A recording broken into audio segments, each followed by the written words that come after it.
रक्षा मंत्री राजनाथ सिंह का पीओके पर बड़ा बयान। चिंता मत करो, पीओके हमारा था और रहेगा। पीओके के लोग भारत के साथ रहने की मांग करेंगे। आज से चीन का दौरा करेंगे रक्षा मंत्री राजनाथ सिंह। भाइयों, पीओके हमारा था, पीओके हमारा है, पीओके हमारा रहेगा। आप चिंता मत करो, भारत की ताकत बढ़ रही है। भारत का डेवलपमेंट जितनी तेजी के साथ हो रहा है, भारत की प्रतिष्ठा अंतर्राष्ट्रीय जगत में जिस तरीके से बढ़ रही है, भारत की अर्थव्यवस्था जितनी तेजी से आगे बढ़ रही है, अब पीओके के हमारे भाई बहन स्वयं ही मांग करेंगे कि हम भारत के साथ रहना चाहते हैं। पीएम मोदी ने राजस्थान के बांसवाड़ा में पूर्व पीएम मनमोहन सिंह के अल्पसंख्यकों पर दिए पुराने बयान को लेकर कांग्रेस को घेरा। आइए देखते हैं पीएम ने क्या कहा। पहले जब उनकी सरकार थी, उन्होंने कहा था कि देश की संपत्ति पर पहला अधिकार मुसलमानों का है। इसका मतलब ये संपत्ति इकट्ठी करके किसको बांटेंगे? जिनके ज्यादा बच्चे हैं उनको बांटेंगे। घुसपैठियों को बांटेंगे। क्या आपकी मेहनत की कमाई का पैसा घुसपैठियों को दिया जाएगा? आपको मंजूर है ये?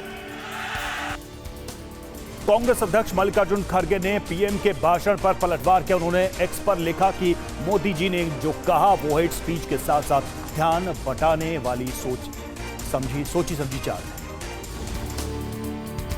पीएम मोदी के मुसलमानों पर दिए बयान से लोकसभा चुनाव में सियासी पारा अचानक गर्मा गया है। पीएम के बयान पर मल्लिकार्जुन खड़गे ने कड़ी प्रतिक्रिया जताई है। खड़गे ने एक्स पर लिखा, आज मोदी जी के बौखलाहट भरे भाषण से दिखा कि प्रथम चरण के नतीजों में इंडिया जीत रहा है। मोदी जी ने जो कहा वो हेट स्पीच तो है ही, ध्यान भटकाने की एक सोची समझी चाल है। प्रधानमंत्री ने आज वही किया जो उन्हें संघ के संस्कारों में मिला है। सत्ता के लिए झूठ बोलना, बातों का अनर्गल संदर्भ बनाकर विरोधियों पर झूठे आरोप मढ़ना, ये संघ और भाजपा की प्रशिक्षण की खासियत है।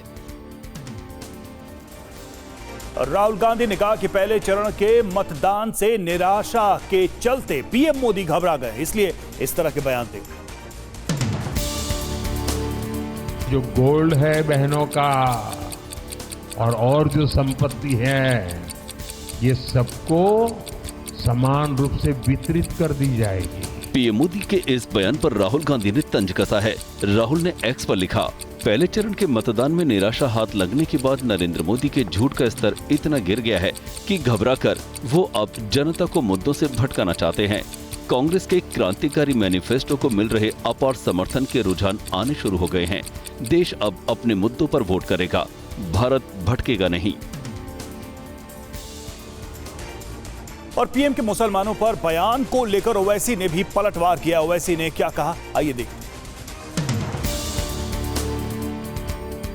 मोदी ने आज मुसलमानों को घुसपैठिए बुलाया और कहा कि उनके ज्यादा बच्चे होते हैं। 2002 से लेकर अब तक मोदी की बस एक ही गारंटी रही है, भारत के मुसलमानों को गालियां दो और वोट बटोरो। अगर बात मुल्क की संपत्ति की हो रही है तो मोदी सरकार में देश के धन पर पहला हक उनके अरबपति दोस्तों का रहा है। भारत के 1% लोग आज देश का 40% धन खा गए। आम हिंदुओं को मुसलमानों का डर दिखाया जा रहा है, पर सच तो यही है कि आपके पैसों से कोई और अमीर हो रहा है। और मदरसे को लेकर एआईयूडीएफ प्रमुख बदरुद्दीन अजमल ने असम के सीएम हेमंत बिस्वा शर्मा को चुनौती दी। ये देखते हैं।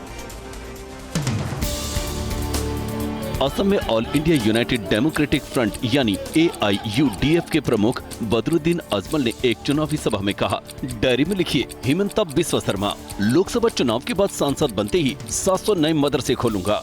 बदरुद्दीन अजमल ने हिमंता को ये चैलेंज नगांव लोकसभा सीट पर अपने उम्मीदवार के समर्थन में रैली के दौरान दिया। इससे पहले हिमंता ने मदरसों पर कहा था कि हम मदरसे नहीं आधुनिक स्कूल चलाएंगे। असम की 14 लोकसभा सीटों पर चुनाव होना है। पहले चरण में 5 सीटों पर 19 अप्रैल को वोटिंग हो चुकी है। बाकी बची 9 सीटों पर अगले 2 चरणों में वोटिंग होनी है। पीएम मोदी आज यूपी में करेंगे प्रचार। अलीगढ़ के नुमाइश मैदान में पीएम की जनसभा। दूसरे चरण में अलीगढ़ में होगी वोटिंग।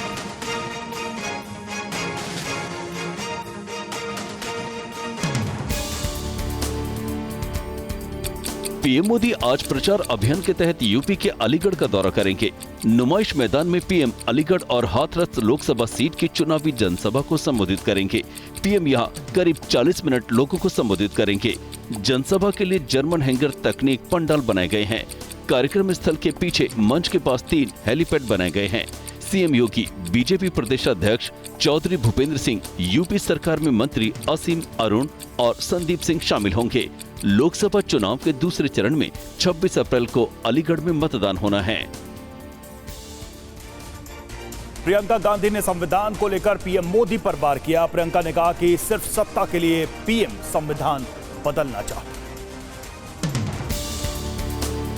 यही संविधान है जिसको बनाने के लिए आपके पूर्वजों ने खून और पसीना बहाया, इस जमीन को सींचा अपने खून से, इस देश को आजादी दी अपने खून से। उस संविधान को बदलेंगे?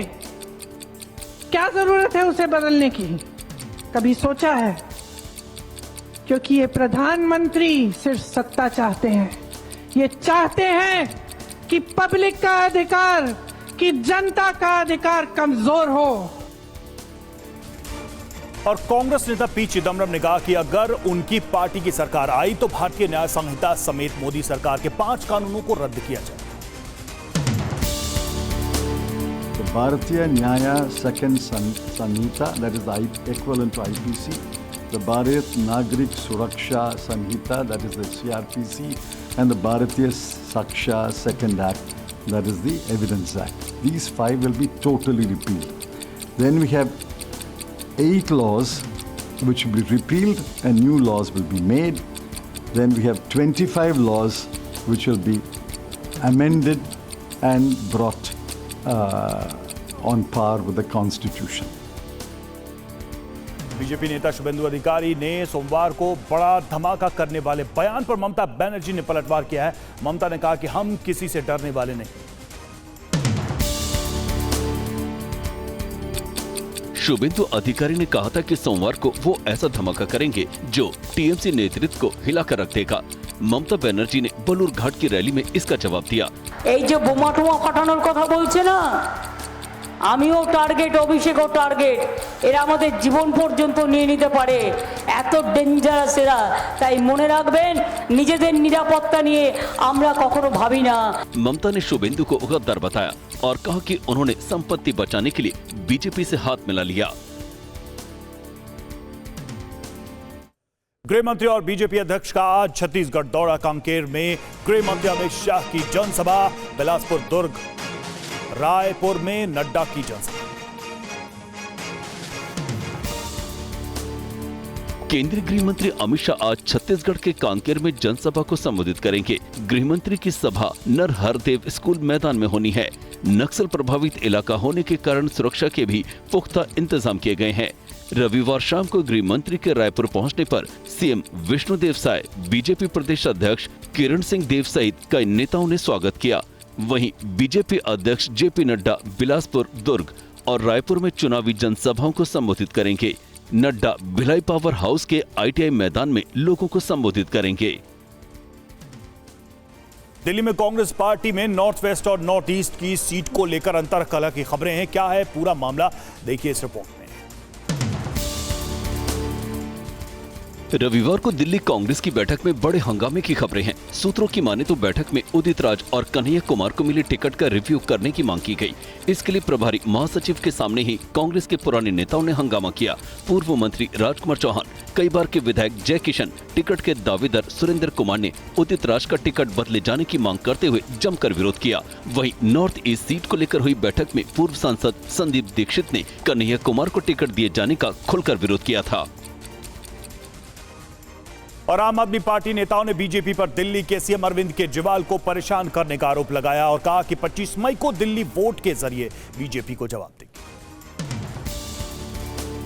नई दिल्ली लोकसभा सीट से आम आदमी पार्टी उम्मीदवार सोमनाथ भारती ने कहा है कि 25 मार्च इस देश और लोकतंत्र के लिए बहुत ही महत्वपूर्ण दिन हो गया है। इसका बदला जनता 25 मई को अपने वोट के जरिए लेगी। सबसे लोकप्रिय चुने हुए मुख्यमंत्री बगैर किसी प्रमाण, बगैर किसी सबूत के चुनाव की घोषणा के बाद उठा करके जेल में डाल दिया जाना, इस बात का पूरे देश में प्रमाण हो गया कि तानाशाही हर तरफ फैल चुका है।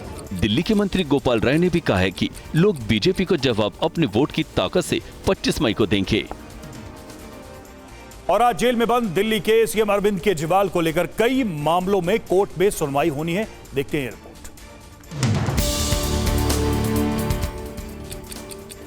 अरविंद केजरीवाल ने ईडी कानून की कई धाराओं को दिल्ली हाईकोर्ट में चुनौती दी है। इसके अलावा ईडी के भेजे गए 9 समन को याचिका में अवैध बताया गया है। याचिका में पूछा गया है कि क्या राजनीतिक पार्टी मनी लॉन्ड्रिंग कानून के दायरे में आती है। ईडी की कार्रवाई लोकसभा चुनाव के चलते करने का आरोप भी याचिका में लगाया गया है। वहीं केजरीवाल के शुगर लेवल की नियमित जांच और उनके निजी डॉक्टर से वीडियो कॉन्फ्रेंसिंग के जरिए कंसल्टेशन करने की मांग वाली याचिका पर राउज एवेन्यू कोर्ट आज फैसला सुना सकता है। और दिल्ली शराब घोटाला मामले में जेल में बंद बीआरएस नेता के कविता की नियमित जमानत पर आज सुनवाई होगी। आइए देखते हैं ये रिपोर्ट। पिछली बार कोर्ट ने के कविता की अंतरिम जमानत की अर्जी को खारिज कर दिया था। कोर्ट ने कहा था अभी अंतरिम जमानत देने का सही समय नहीं है। प्रथम दृष्टया कविता मनी लॉन्ड्रिंग का अपराध करने, उससे जुड़े सबूतों को नष्ट करने और गवाहों को प्रभावित करने के प्रयास में सक्रिय रूप से शामिल है।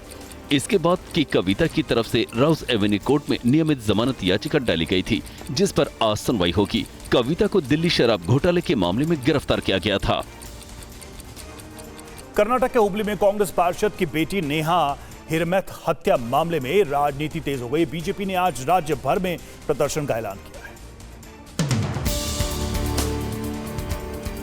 बीजेपी ने आज कर्नाटक की नेहा हिरेमथ की हत्या के विरोध में राज्यव्यापी विरोध प्रदर्शन का ऐलान किया है। बीजेपी पहले ही इसे लव जिहाद का मामला बताकर राज्य सरकार पर आरोपी को बचाने का आरोप लगा चुकी है। पार्टी के राष्ट्रीय अध्यक्ष जेपी नड्डा ने रविवार को नेहा हिरेमथ के परिजनों से मुलाकात कर संवेदना व्यक्त की और मामले की सीबीआई जांच की मांग की। 23 साल की कॉलेज छात्रा नेहा हिरेमथ की 18 अप्रैल को बीवीबी कॉलेज परिसर में फैयाज नाम के उसके पूर्व सहपाठी ने चाकू से गोद कर हत्या कर दी थी। और दुर्गापुर में एक बीजेपी कार्यालय को आग के हवाले कर दिया गया। घटना के बाद से आरोप प्रत्यारोप का दौर जारी। पश्चिम बंगाल के दुर्गापुर में विधाननगर इलाके में एक बीजेपी कार्यालय आग में जलकर खाक हो गया। आगजनी की घटना को लेकर बीजेपी ने टीएमसी पर आरोप लगाया जा रहा है। बीजेपी का कहना है कि टीएमसी डरी हुई है, इसलिए ऐसी हरकतें कर रही है। तृणमूल का दुष्कृति वाहिनी है जो भारतीय जनता पार्टी से डरा हुआ है। वो लोग जानते हैं 2019 साल में भारतीय जनता पार्टी दुर्गापुर से मोटा मोटी 80,000 लीड मिला था। दुर्गापुर ही ये सीट को जिताया था, इसलिए दुर्गापुर में जो कार्यकर्ता है उन लोग को अंदर भीति संचार करने के लिए ये सब घटना घटा रहा है। और गर्मी के आते ही पूर्वी दिल्ली के गाजीपुर लैंडफिल साइट पर कल शाम से आग लगी है। इसके चलते लोगों को परेशानी हो रही है। वहीं मामले पर सियासत भी शुरू। दिल्ली के गाजीपुर लैंडफिल साइट पर रविवार शाम से लगी आग बुझने का नाम नहीं ले रही है। आग लगने के कारण आसमान में काला धुआं छा गया, जिसकी वजह से लोगों को सांस लेने में परेशानी और आंखों में जलन का सामना करना पड़ रहा है। लोगों का कहना है कि बार बार लगने वाली आग से लोगों को बीमारियां हो रही हैं, जिससे लोग काफी परेशान हैं। दमकल की कई गाड़ियां मौके पर मौजूद हैं, लेकिन आग बुझाने में उन्हें सफलता मिलती नहीं दिख रही है। दिल्ली बीजेपी प्रदेश अध्यक्ष वीरेंद्र सचदेवा और एमसीडी में विपक्ष के नेता राजा इकबाल सिंह आज गाजीपुर लैंडफिल साइट का दौरा करेंगे।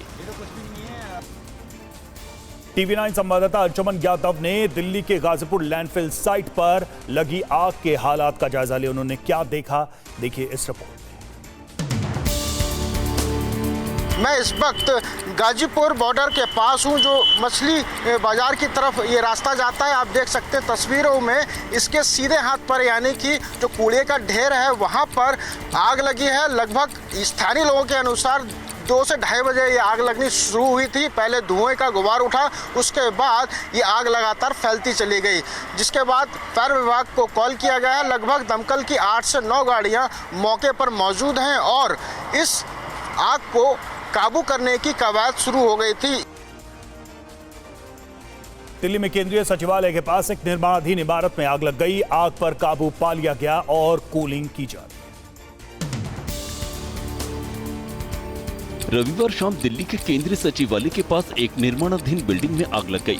आग के चलते इलाके में ऊंचाई तक काला धुआं देखा गया। आग लगने की सूचना के बाद मौके पर फायर ब्रिगेड की 6 गाड़ियां पहुंची, जिन्होंने कई घंटों की मशक्कत के बाद आग पर काबू पा लिया।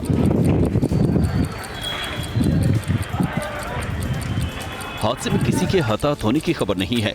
दमकल कर्मियों ने बताया कि आग पर काबू पा लिया गया है और कूलिंग की जा रही है। जांच में खुलासा हुआ है कि आग बिल्डिंग के पास मौजूद कचरे में लगी थी। और मुंबई में महाराष्ट्र बीजेपी के प्रदेश कार्यालय में आग लगने से हड़कंप मच गया। आग पर जल्द ही काबू पा लिया गया। हादसे में कोई हताहत नहीं। मुंबई के नरीमन पॉइंट पर बने बीजेपी कार्यालय में रविवार को आग लग गई। अचानक उठते धुएं की वजह से हड़कंप मच गया। हालांकि हादसे में कोई घायल नहीं हुआ। फायर ब्रिगेड कर्मियों के मुताबिक 10 मिनट में ही आग पर काबू पा लिया गया। कार्यालय सुखरूप है, कुछ भी हानि हुई नहीं है, कुछ भी कागज पत्र जैसे थे वैसे ही है, सभी कैबिन्स वैसे के वैसे है और कुछ भी हुआ नहीं है। कल सुबह 10 बजे फिर से कार्यालय नियमित रूप से शुरू किया जाएगा। लोगों का कहना है कि रविवार होने के चलते ऑफिस में ज्यादा लोग मौजूद नहीं थे। और एमपी के गुना में 23 साल की युवती के साथ बर्बरता के आरोपी के घर पर बुलडोजर चलाया गया। पूरे घर को खंडहर में तब्दील कर दिया। मध्य प्रदेश के गुना प्रशासन ने युवती के साथ बर्बरता के आरोपी अयान के परिजनों को नोटिस जारी कर अतिक्रमण के संबंध में जवाब मांगा गया था, लेकिन जवाब न देने पर उसके घर को ध्वस्त कर दिया गया। जो अवैध रूप से निर्मित मकान था उसका सीमांकन किया गया था। पूरा उसका मकान शासकीय भूमि पर अतिक्रमण के रूप में पाया गया। आरोपी अयान ने बेल्ट और लात घूंसों से युवती की पिटाई की थी। मारपीट के बाद उसने बर्बरता की हदें पार करते हुए युवती के मुंह में फेविक्विक लगाया था और आंख में मिर्ची भर दी थी। और यूपी के सीतापुर में एक महिला को दबंगों ने क्यों बेरहमी से पीटा, जानने के लिए देखिए ये रिपोर्ट। महिला की बेरहमी से पिटाई की तस्वीर यूपी के सीतापुर से सामने आई है। दबंगों ने महिला को इतनी बेरहमी से सिर्फ इसलिए पीटा क्योंकि महिला ने जमीन पर कब्जा करने आए दबंगों का विरोध किया था। जिला अस्पताल में महिला का इलाज चल रहा है।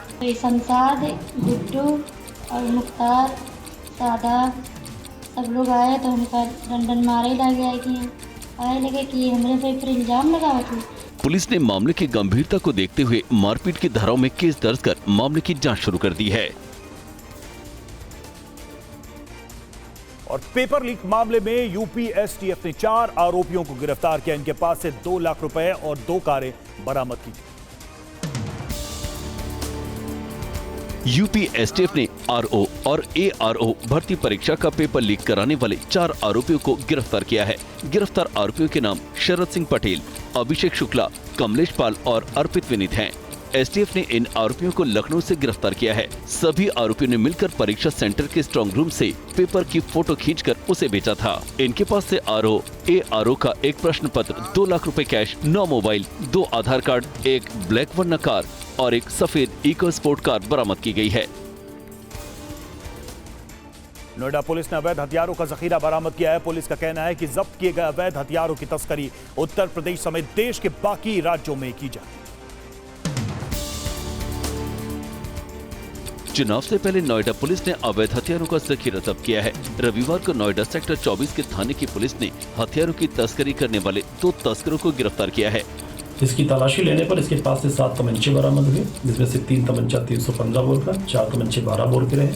व्यक्ति की पहचान जगत और चिंटू के रूप में हुई, जो मूल रूप से अलवर राजस्थान का रहने वाला है। पिछले करीब 2 हफ्तों में पुलिस ने 3 अवैध हथियार बनाने की फैक्ट्री का भंडाफोड़ किया है। इस दौरान 56 अवैध हथियार जब्त किए गए और 9 अवैध हथियार तस्करों को गिरफ्तार किया गया। तुर्की ने बड़ी संख्या में लोगों ने फिलिस्तीन के समर्थन में रैली निकाली। रैली में शामिल लोगों ने इजरायल के खिलाफ नारेबाजी। फ्री फ्री फ्री पैलेस्टाइन के ये नारे लोग तुर्की के इस्तांबुल में लगा रहे हैं। हजारों लोग सड़कों पर उतरकर गाजा में युद्ध विराम की मांग कर रहे हैं। इस प्रोटेस्ट का मकसद फ्रीडम फ्लोटिला संगठन के लिए समर्थन जुटाना है। ये फ्रंट कई अंतर्राष्ट्रीय संगठनों से मिलकर बना है और गाजा में लोगों के लिए मानवीय सहायता देने का काम करता है। संगठन ने गाजा में इजरायल की घेराबंदी तोड़ने की भी योजना बनाई। योजना के तहत गाजा में कई जहाज भेजे जाएंगे। वेस्ट बैंक के रमल्ला में एक शख्स को फिलिस्तीन का झंडा हटाना महंगा पड़ा। झंडा हटाने गया शख्स धमाके का शिकार है।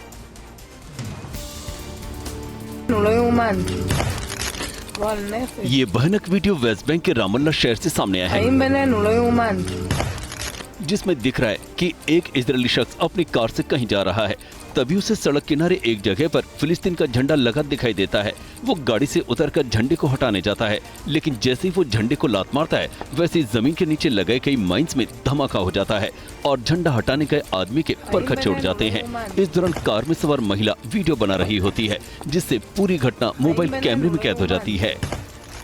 इस बीच देखिए एक और बड़ी खबर आ रही है। बीजेपी अध्यक्ष जेपी नड्डा का छत्तीसगढ़ दौरा। बिलासपुर, दुर्ग में जेपी नड्डा की जनसभा।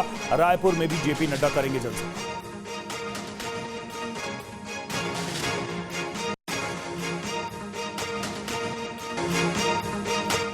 पीएम मोदी आज यूपी में करेंगे प्रचार। अलीगढ़ के नुमाइश मैदान में पीएम की जनसभा। दूसरे चरण में अलीगढ़ में होगी वोटिंग।